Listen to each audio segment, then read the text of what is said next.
Might need a guard. Every loss taken to heart. Me first, that cannot be. Must be these underdog episodes, see? Feeling much better, so suddenly under the Monica G. Crafted at night while all of them sleep. I won't look a fool, taking this tool, defeating the opposition around me. No, I'm not sorry. Yes, I'm taking this knowledge and pride. Just barking no harm, don't be startled. Yes, I'm taking the title, and it's so vital. Thanks for the ride, I'll never be idle. Turn up the dial, it's about to get wild, and the points gon' pile up. Dynasty Underdog bite down, up at the day and the night. Now, easy as flying a kite. Now, come take a look at it right now. Dynasty Underdog bite down, up at the day and the night. Now, easy as flying a kite. Now, come take a look at it right now.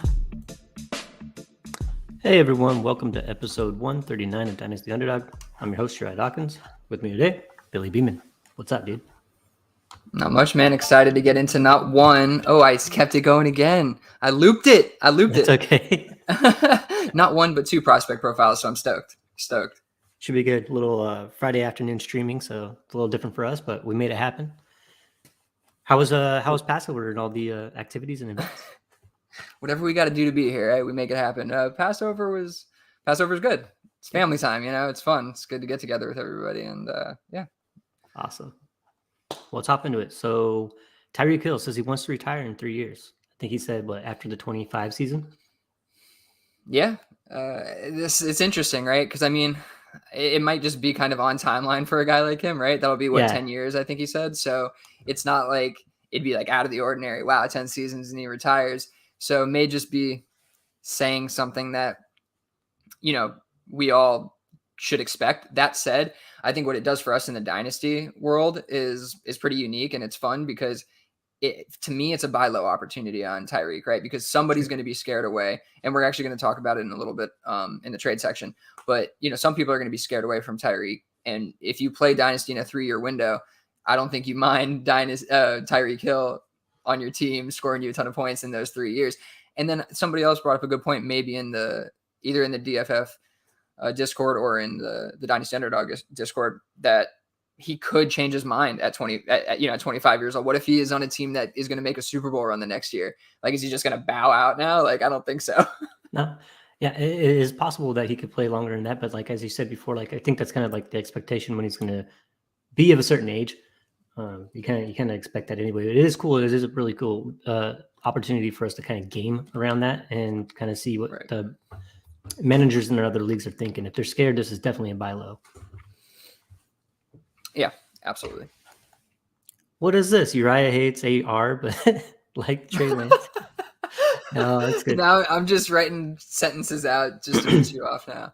I don't know. I think it's funny because you seem to be interested in Trey Lance, who is a quarterback who is unproven coming out of college, not really great.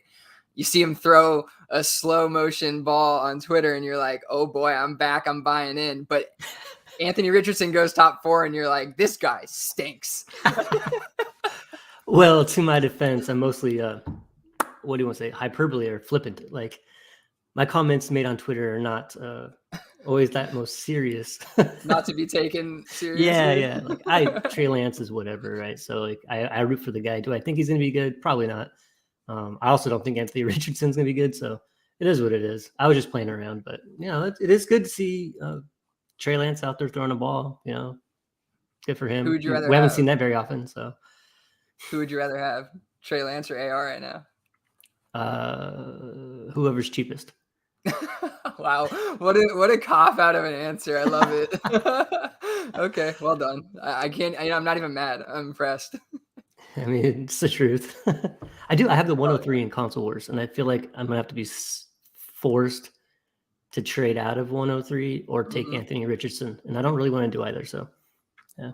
103 in Console Wars, 3 copy. You never know. You might want to hold on to the pick until it you're on the clock, because in that league, somebody could fall. You never know. Really could happen.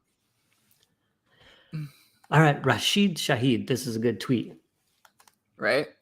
Yes. I felt like we needed to talk about this. I did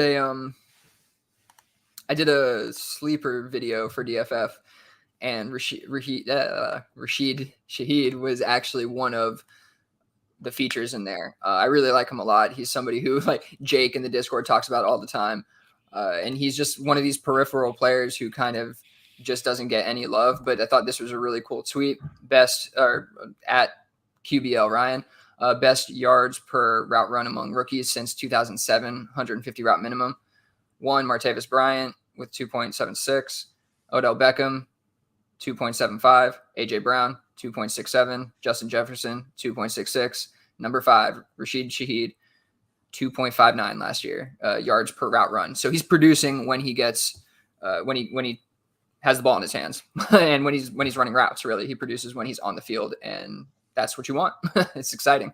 Yeah, and to compete with Chris Olave for targets and to be really outproduce him a little bit down the stretch.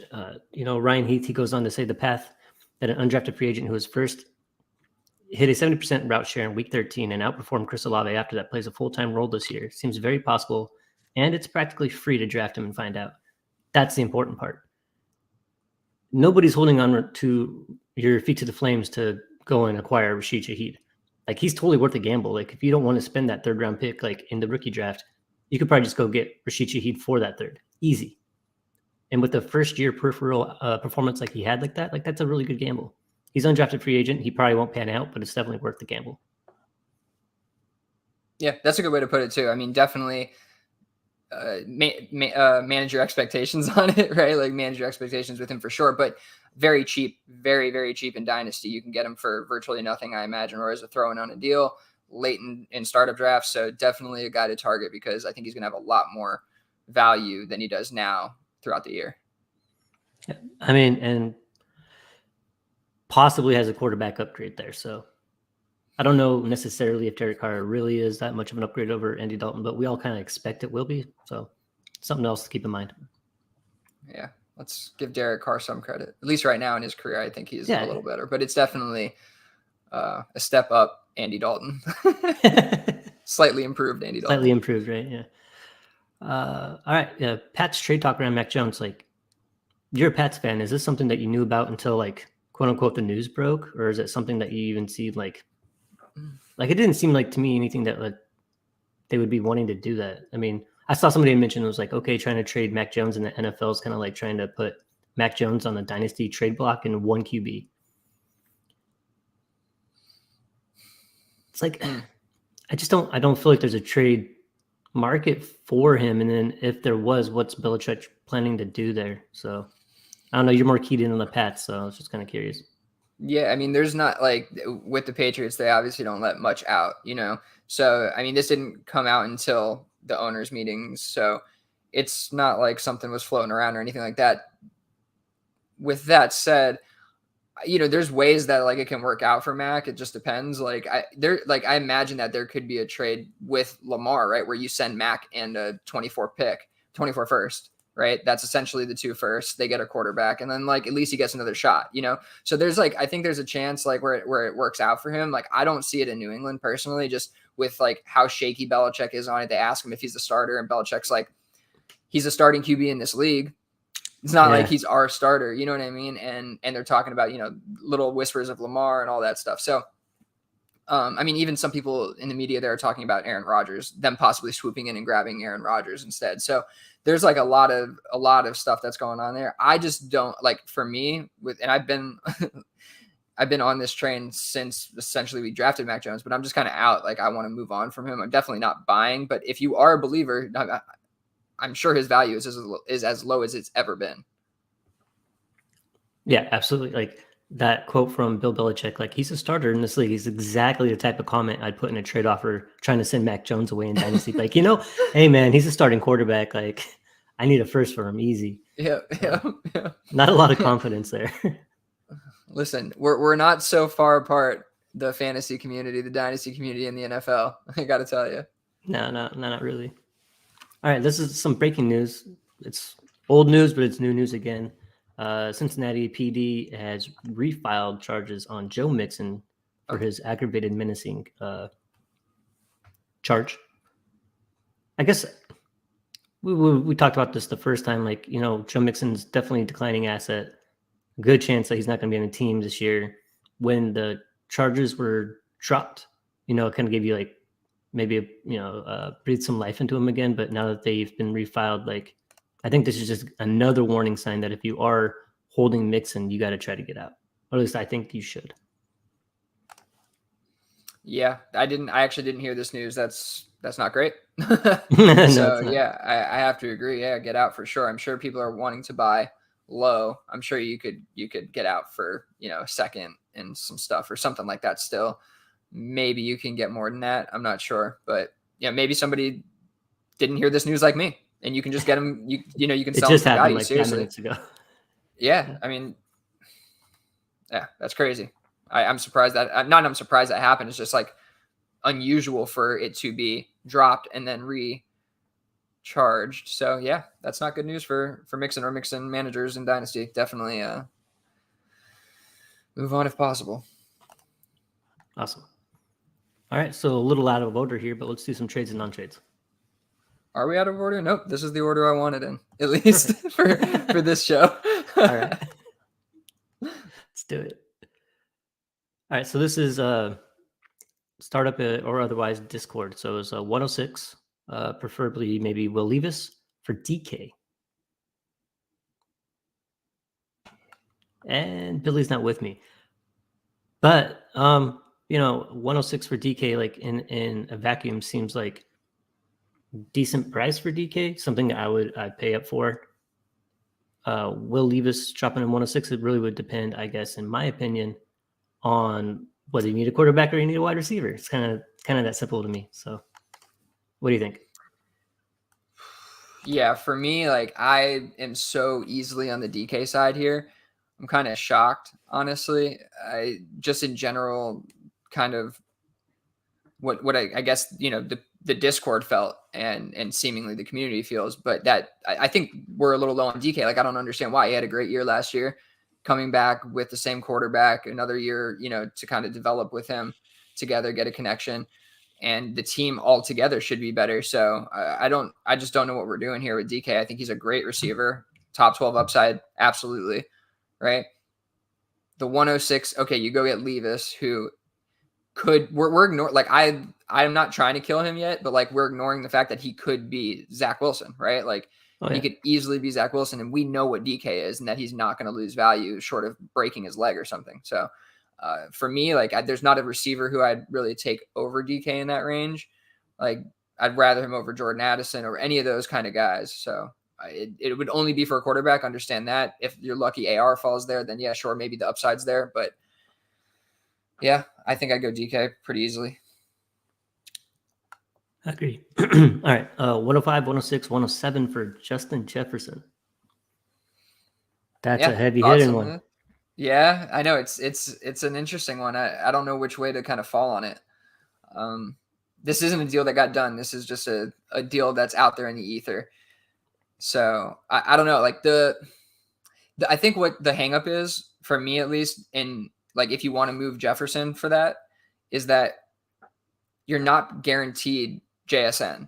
And I feel like in this draft, if I'm going to move Justin Jefferson, I want a shot on the best receiver in the draft because he's not guaranteed, right? It's still not a guarantee. And I know Justin Jefferson is the best receiver in Dynasty, him in 1A, 1B with Chase. So, and then the other picks are guys who I'm not super like comfortable with or super high on where I want to like go get him. Yeah, maybe you get a quarterback like a Will Levis, and then maybe you get Jahmyr Gibbs or Quentin Johnston or Zach Charbonnet, like if you're really high on him, something like that with those last two picks. So it just doesn't feel super comfortable if that's what you want to do. I think I'd need like 3 in the top 6. Yeah.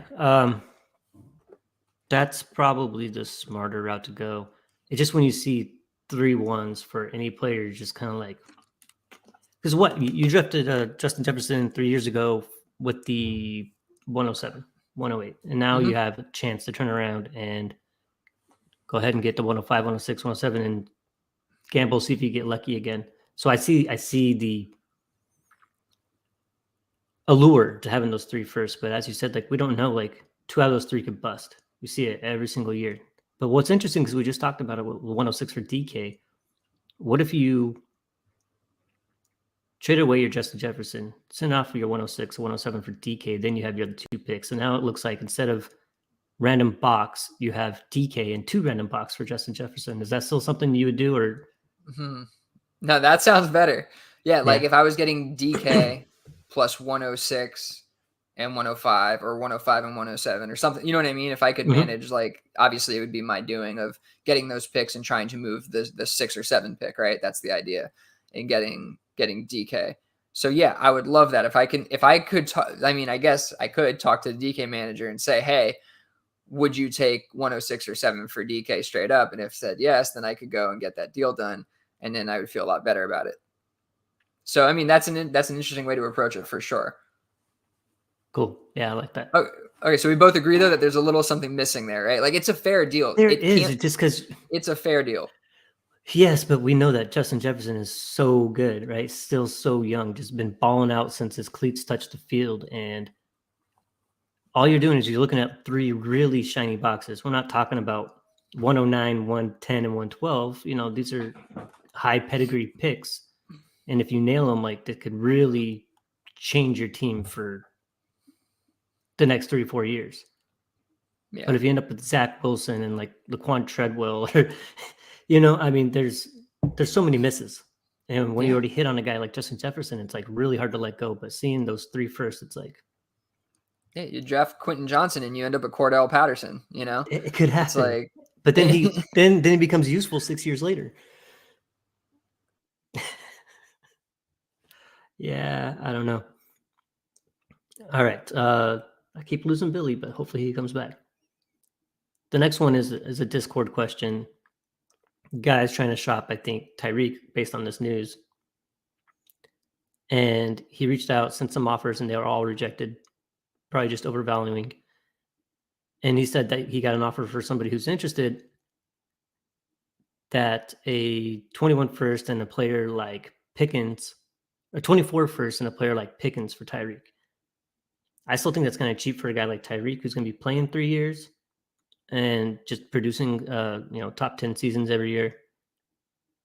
But I think if you're trying to get on Tyreek, depending on what your team is doing, a player like Pickens, maybe not Pickens exactly, but a player like Pickens and a 24 first seems like an okay deal to go ahead and move on. Waiting for Billy.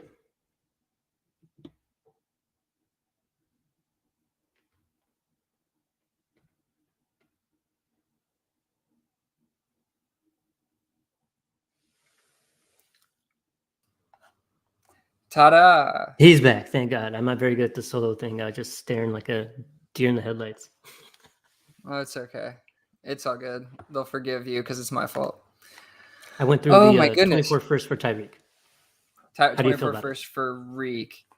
Yeah, we talked about this a little bit in the Discord too, right? Yeah. So I think this was a really interesting one. In the Discord, he came back. I don't know if you mentioned this, but one of our Discord members offered the 24 first for Reek, and the guy came back and said, I'm thinking George Pickens and the first for Reek. And I'm like, yeah, that's still pretty cheap to me, right? Like, if I'm looking at it that way, like he said, it's a late first, likely because his team's really good. So you're thinking, yeah, like you may not even hit on that pick in 24, so who cares? And Pickens with Pickett, like the upside's not quite there like it is with Reek, right? Who just can absolutely dominate. We've already seen this in this offense with Waddle, with anybody there, it doesn't matter. So yeah, I think it's an easy way to, this is just an example of how you can go get Tyreek Hill right now and how he's cheaper than he should be. Yep.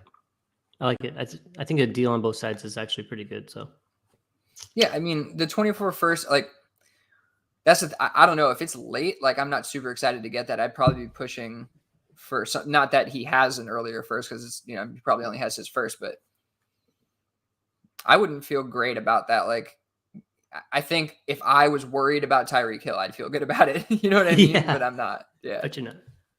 Yeah. Cool. This is a good question you posed, and you said, are we trying to beat the NFL or our league mates?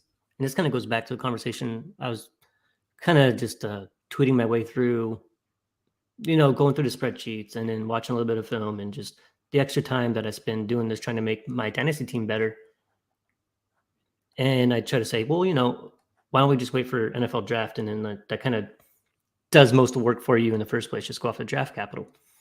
But you're asking, hey, are we trying to beat the NFL or are we trying to beat our league mates? And I think that's interesting because I feel like part of me was always trying to, like, at the end of the year, trying to say, hey, the guys that I ranked in such and such order outperformed on a points per game basis than the NFL prospects were drafted by NFL teams. And like, I feel good about that. But really, what good is that doing my dynasty roster?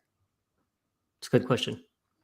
Right. And I mean, that's actually like taking it to kind of the next step where I wasn't thinking about it. Like, if you're wasting time kind of fighting the wrong opponent in that way, right? Trying to defeat the wrong opponent. And I do think sometimes we get lost in that. Like, I think that's, like, a lot of the times the conversation doesn't make sense to me around this because, like, I don't think we're trying to beat the NFL. Like, for me, while there's a ton of crossover, right, in the skill sets that we're looking for and grading out for the NFL and for fantasy, they are going to be different, right? Like, NFL scouts care a lot about the wide receiver blocking. I don't, right? I care about tight ends blocking. I care about running backs blocking, and I weight it differently than the other traits because, again, for what I'm doing, it's not as important, right? There is some crossover, but again, I think we get lost in that, like you just said, are we wasting time? Why don't we just let the DC do it for us? This, that, and the other. It's like the DC is going to tell us some stuff, but NFL scouts miss on guys all the time. And I like to just think about this example of Andy Reid that came up the past week or two here, where I don't know if you caught this, but Andy Reid was asked about Jordan Love and didn't know who he was, right? And I'm not like here to rip on Andy Reid, but you got to think about this. These coaches, right? They and scouts and all that, they have a specific focus, right? Whether it's a region, whether it's their team, whatever it is, and they don't look outside of that. And there's a real possibility that that the Devy folks and the Dynasty folks have a much better handle on who these kids are as a whole, right? On who they are, because they can only look at so many people, right? And people fall through the cracks and they're focused on their teams and all that stuff. We are literally, all we care about is the players coming in. We can look at all of them. You know what I mean? So for me, it's like there's a lot of value in this because, again, you can, for me, like, I get to know the whole class by doing the scouting, right? I get to find guys who I think are lower ranked in the community in my dynasty leagues, and all these different things that aren't being pointed out by DC, that aren't being pointed out by NFL scouts beforehand or even after the fact, right? Guys slip through the cracks. So I think that there's a lot of value that isn't really connected to trying to beat anybody necessarily. It's more about knowledge, like, in building your knowledge base and being comfortable with, like, who these guys are, knowing who they are coming into the league. Like, I talked about this a lot with the effort and stuff, but, like, understanding the league is a big part of it. And I think that, us doing these profiles and really digging in is more than trying to beat the NFL scouts. It actually has nothing to do with it. Yeah, that's a good point. I think it's something that you mentioned, I think, in maybe one of our private chats, but like just going through the motions, doing this. One, I like doing it. I just was questioning whether or not it's valuable, but just being able to familiarize yourself with these players. And I think that's something else that you kind of mentioned with the Devy and Dynasty guys versus the NFL scouting and the regional and team needs and all that stuff. They're scouting, guards, centers, tight ends, left tackles, they're long snappers, whatever. We're focusing on running backs, wide receivers, mostly tight ends and quarterbacks. Quarterback, if you're a Dynasty or Devy analyst and you think that you have some upper hand at the quarterback position versus NFL, it's like, I don't believe you. But everything else, like, we're focused on like three main positions. So I do think it helps us with the down roster guys, day three guys, that we are maybe more familiar with them in depth than your local team. But it's a good question, man. I mean, really, the answer is we should be trying to beat our league mates. And if going through these motions that we do year after year gives us an edge, then yeah, I guess it is worth it. Well, it's funny because this is the last thing I'll say about it, and I think this is like another crossover between real football and fantasy football. Is you're always trying to win in the margins, right? Like, that's everything, is winning in the margins, and it crosses over to us too. It's like, yeah, for sure, like, it's a lot of work, but having that slight edge, just like you said, over your league mates in the third and fourth rounds of your rookie drafts, and knowing that there's a guy there that should not be there, and you get him over everybody, yeah, that's why you did it. Like, that, and those things matter in Dynasty. Like, you may think they don't, And if you're playing on, a 50 league scale and you're playing Portfolio Dynasty, you're listening to the wrong podcast probably. Cause like, you know what I mean? Cause that's a whole different game that you're playing. You're playing just like odds averages and just throwing it all out the window and doing your thing. Like fine. But what we're doing here, really trying to like analyze, play to your league strategy, dynasty theory. Like this is what it's about.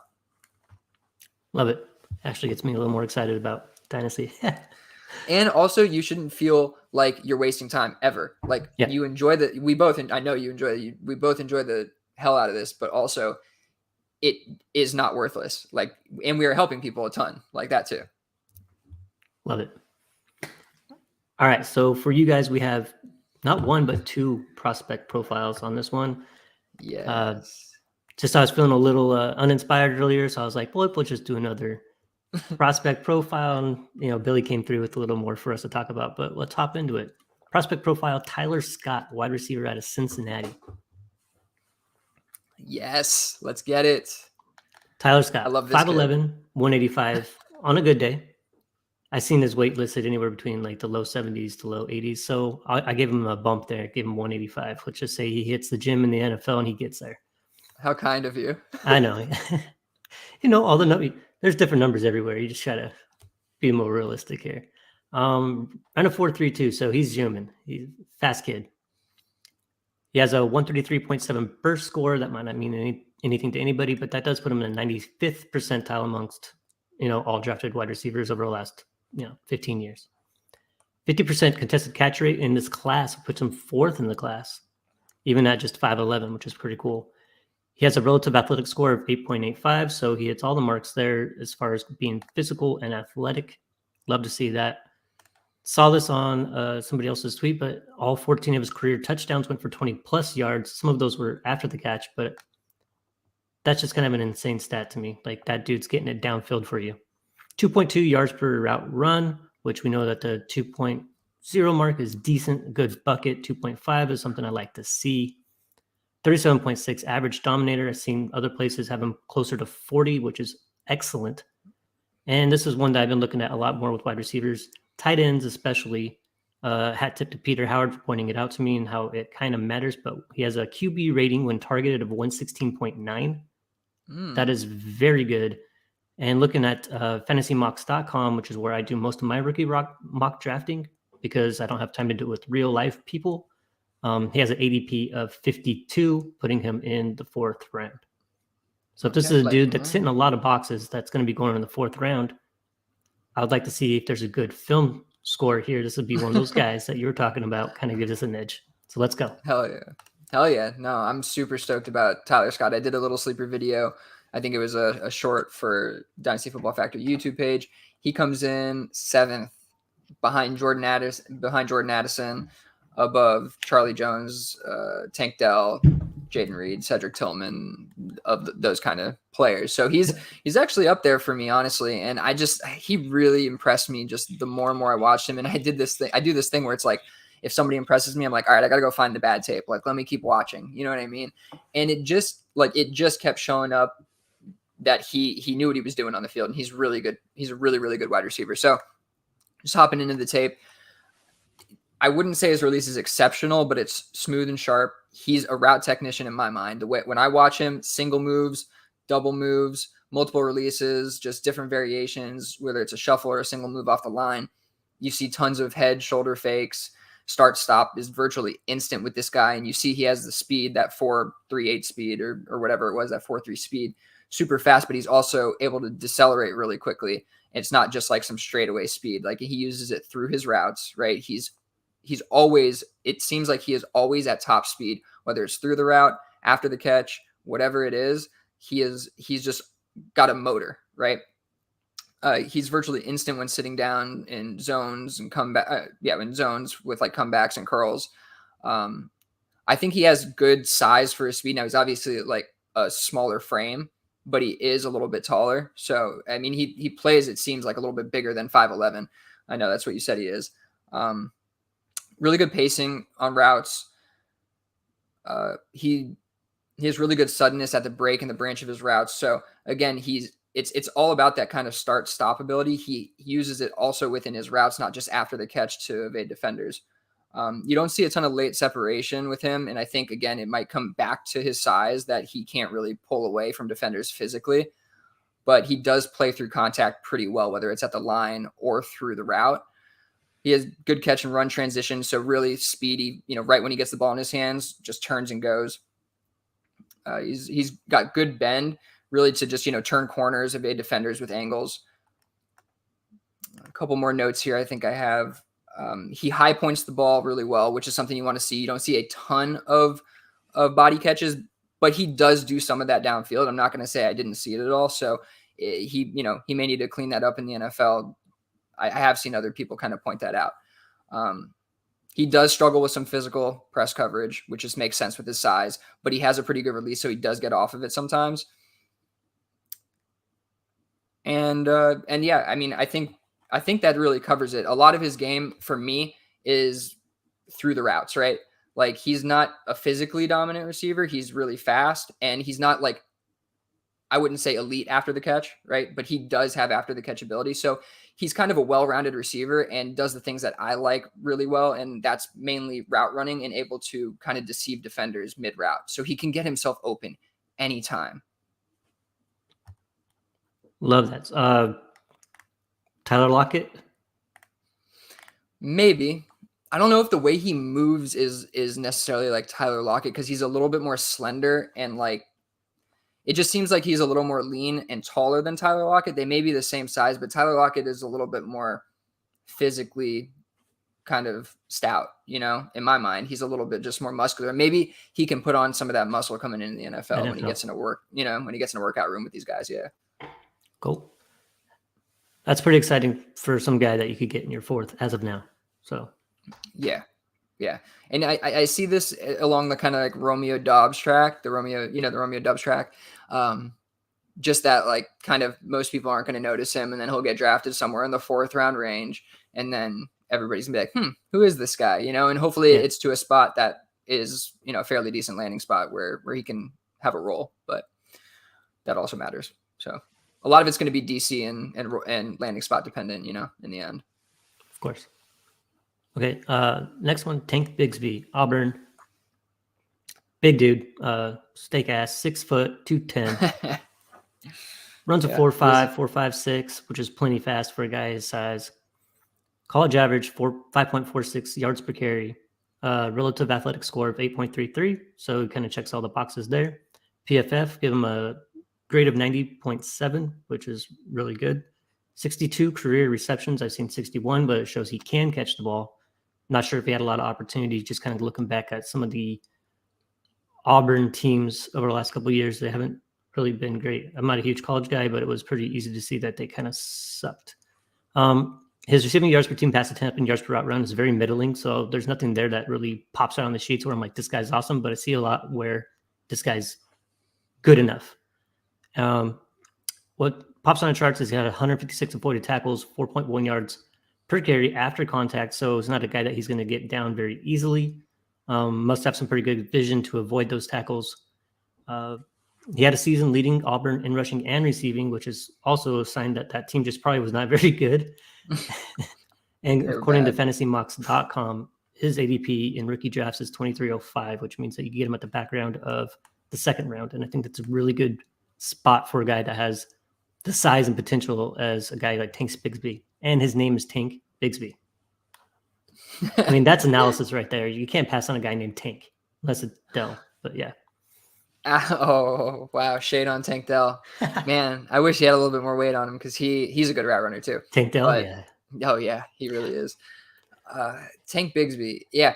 Tank, the end of the 2nd round is good value for Tank Bigsby. There's no doubt about it. There's no doubt about it. Like, that can't really be argued, but I'm not super, super high on Bigsby. He kind of reminds me of like a poor man's Najee Harris, to be honest with you, when he runs.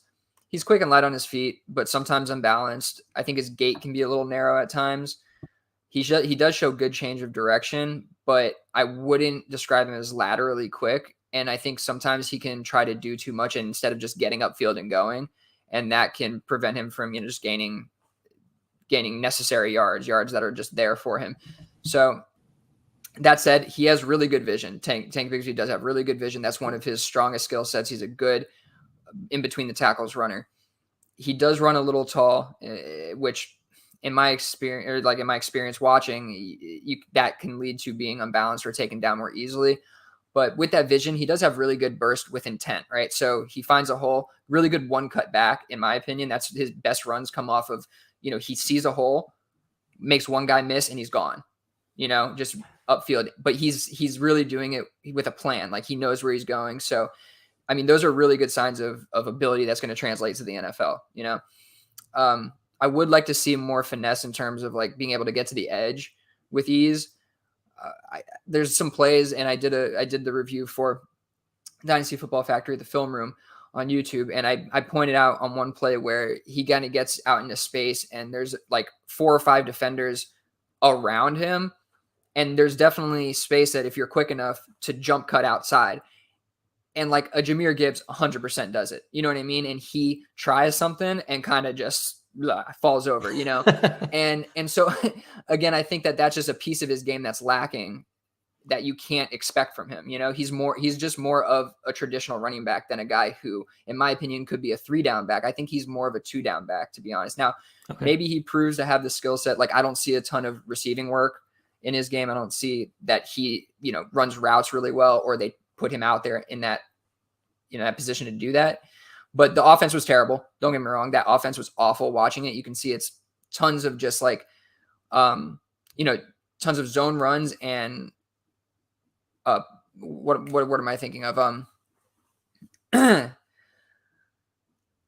playing from behind a lot, weren't they? No, but when the running back has the ball, what is it called?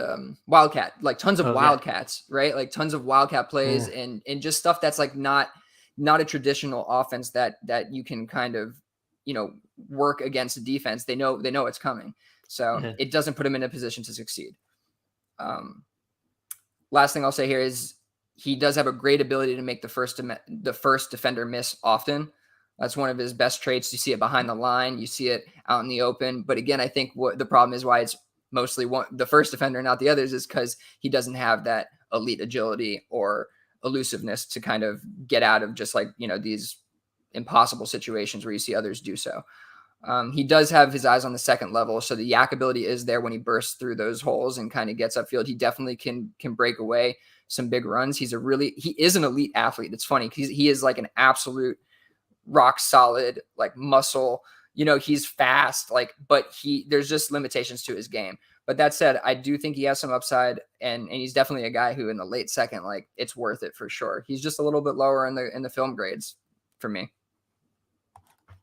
Cool. It's nice seeing when you're talking about him being able to avoid like the first tackle, maybe not necessarily the second tackle, but anytime that your film review kind of agrees with what the sheets agree, like that's for me, it's kind of why we do it this way. It's a poor man's, crossroads or wherever. But whenever they kind of line up, you know what I'm talking about. Whenever they line up, like, okay, there's something there. So absolutely. No, I agree. And he, just to give you where he ended up on like the film grades, 10th, and he's virtually like the same grade as Chase Brown, Zach Evans, and Tyjae Spears, right? And even those guys are close to, the other guys ahead of him: Deuce Vaughn, Sean Tucker, Devin Achane, Jahmyr Gibbs, Zach Charbonnet, and then Bijan Robinson. That's how it went. But there's 4 or 5 guys there that are very close. So with DC, with landing spot, he could shoot himself up in my rankings very, very quickly to the early second round, I think. Cool. All right. Anything else you want to talk about? Oh no. Oh my God. We got to save something for next week, don't we? Yeah. Well, next week I'll be drinking Mai Tais on the beach in Mexico. But maybe I can hop on the phone and hit you guys with Cabana. I don't know. We'll see. just a real quick one. You don't need to stay on. Just, hey, check me out, and then deuces. It'll be good. It's good. That's what we want to see. The listeners need it. They want it. I might have to do that. I'm very white. I'm gonna have to, tan a couple of days. But come on, man. Just lay out there. It's easy over. Like you said, Mai Tais on the beach. You don't need to do much. That's right. That's the plan, at least. That's it. That's it. That's it. Join the Discord. Come on. Join the Discord. Yes. Hop in. Subscribe to DFF YouTube channel. Billy's out there making these shorts, doing really good work. I kind of missed the Bigsby one, so I had to make him do it twice. But you know, he's a man of the people. If you want more Bigsby content, go check it out. It's actually a good one. And I got Jaden Reed coming soon. Cool. Shout out to David Kingston, listener in the Discord channel. He actually suggested I do that on Twitter. If anybody wants any done, I've been reaching out on Twitter, so you can hit me up. And I'm just kind of going through as many as I can. But if you want to see one, I'll toss them in there before I get to somebody I want to see. Awesome.